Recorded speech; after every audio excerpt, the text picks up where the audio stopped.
कई शब्द बाण चला दिए। उन्होंने संसद पर हुए हमले को लेकर विपक्ष को घेरा और कहा कि संसद पर हुआ हमला लोकतंत्र के मंदिर पर हमला है।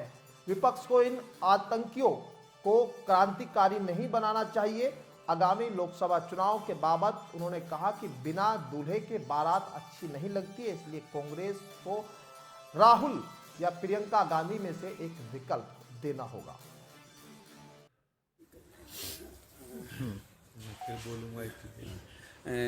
आचार्य जी, कल दिल्ली के संसद भवन में जिस प्रकार से पूरा घटनाक्रम हुआ उसको लेकर आप क्या कहेंगे, क्या प्रतिक्रिया है आपकी? इस सुरक्षा में भारी चूक हुई है, इसकी उच्च स्तरीय जांच होनी चाहिए, दोषियों के खिलाफ कार्रवाई होनी चाहिए। ये भारत की संसद के हमले की तरह है, मगर दुर्भाग्य है कि कुछ लोग इन लोगों को जो उपद्रवी हैं, उत्पाती हैं, मैं तो इन्हें आतंकवादी की श्रेणी में रखना चाहूँगा, जो भारत की संसद के भीतर घुसे हैं। लेकिन कुछ लोग इन्हें क्रांतिकारी बताने की कोशिश कर रहे हैं। ये देश के लोकतंत्र के लिए ठीक नहीं है। सरकार को इस पूरी साजिश का पर्दाफाश करना चाहिए और तमाम विपक्ष के नेताओं से मैं अपील करूँगा कि ये संसद एक मंदिर है, लोकतंत्र का मंदिर है। इस लोकतंत्र के मंदिर पर हमला हुआ है, इसको जस्टिफाइड करने की कोशिश न करें। 3 राज्यों में जिस प्रकार से कांग्रेस चुनाव हारी है, छत्तीसगढ़, मध्य प्रदेश और राजस्थान को लेकर क्या कहेंगे, क्या मुख्य कारण हार का रहा?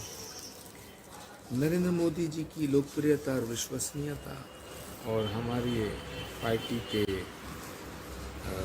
कुछ नेताओं के गलत बयानबाजियाँ और सनातन का विरोध और चुनाव में जो प्रबंधन होता है उसकी खामियां, ये सारा कुछ मिल कर के हार की जिम्मेदार चीज़ें हैं।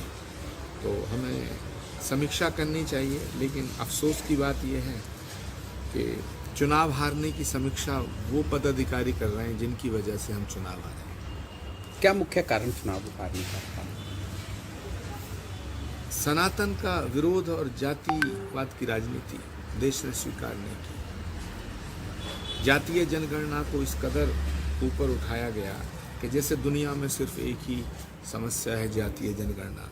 तो जातीय जनगणना का जो मैसेज देश में गया वो ऐसा गया कि जैसे हम कांग्रेस जातिवाद की राजनीति करना शुरू कर दी है, जबकि कांग्रेस जातिवादी पार्टी नहीं है। सनातन को मिटाने की जो घोषणा कर रहे हैं उन नेताओं का साथ देना, तो हम अपने सहयोगियों के जो गुनाह हैं, जो उनके पाप हैं, उनका फल हमें मिला, तो उनकी सज़ा हमें मिली, उस वजह से हम चुनाव आए। 2024 से को लेकर क्या कहेंगे कि अगर प्रियंका गांधी जी के नेतृत्व में चुनाव लड़ा जाता है तो क्या चीज़ संभव हो पाएगी? देखिए, प्रधानमंत्री के पद का कैंडिडेट देना चाहिए और देना पड़ेगा। बिना दूल्हे के बारात नहीं चलती है, ना अच्छी लगती है। तो नरेंद्र मोदी जी के सामने कोई ताकतवर, कोई पॉपुलर फेस देना पड़ेगा, और उसमें हमारे पास 2 ही फेस हैं, या तो राहुल गांधी जी या प्रियंका गांधी जी।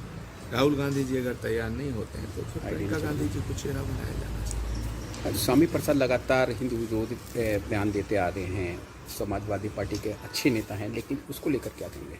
स्वामी प्रसाद मौर्य जी ने कोई सुपारी ले रखी है समाजवादी पार्टी को ख़त्म करने की, और वो समाजवादी पार्टी का बेड़ा गर्क करके छोड़ेंगे।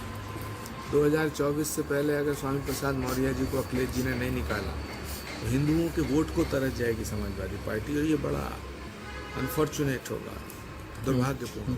आचार्य जी, जिस तरह से मोहन यादव को सीएम बनाया गया है, तो कहीं ना कहीं एक अखिलेश यादव की राजनीतिक ज़मीन को भी बीजेपी खिसकाने की कोशिश कर रही है।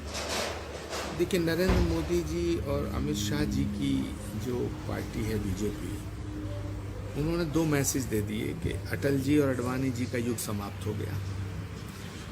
दूसरा, अगले 10-20 सालों तक के लिए नए नेता पैदा करने के लिए उन्होंने